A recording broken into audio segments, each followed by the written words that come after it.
Number 10, अनेक शब्दों के लिए एक शब्द। ऐसा होता है जब हमें कोई बात कहनी होती है तो उसमें बहुत सारे शब्दों से मिलकर एक वाक्य बनता है।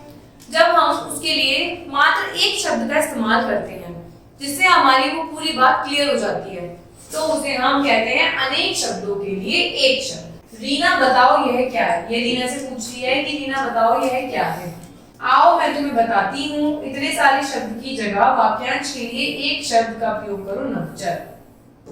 अब उसने ये बताया कि एक पंछी है, उड़ता है, इसके लिए उसने बता दिया कि ये नवचर है। हाँ पता है, यह एक पक्षी है, नभ में उड़ने वाली एक चिड़िया है।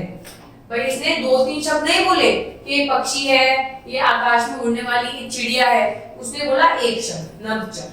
तो आप समझ पा रहे हैं, जब हम किसी के बारे में 2-3 सेंटेंस बोलने की जगह एक वर्ड से बता देते हैं कि वो ये है और उससे उसके बारे में हमें संपूर्ण जानकारी मिल जाती है, उसे कहते हैं अनेक शब्दों के एक शब्द। आइए पढ़ते हैं। जो जल में रहने वाले जीव होते हैं उन्हें हम एक वर्ड से बताते हैं जलचर। चाहे उसमें मछली हो, ठीक है, या फिर कोई और जल में रहने वाला पशु हो, जैसे मगरमच्छ, है ना। वन में रहने वाले जीव को बेटा हम क्या कहते हैं? वनचर। चाहे इसके अंदर भालू हो, शेर हो, चीता हो, ये सब किसके अंतर्गत आएंगे? वनचर के अंदर। फल खाने वाले को क्या कहते हैं? फलाहारी।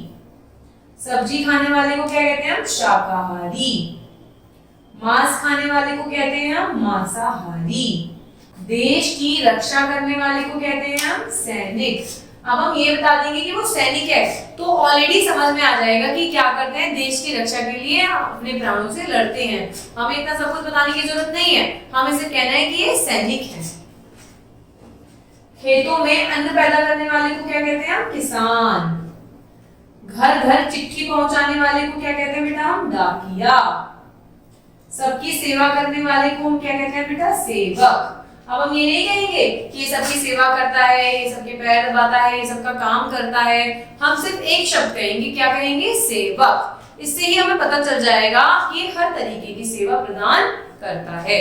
तो जब हमें बहुत सारे सेंटेंस वाक्य नहीं बोलने पड़ते और हम एक शब्द में सब कुछ बता देते हैं तो उसे कहते हैं अनेक शब्दों के लिए एक शब्द। Thank you.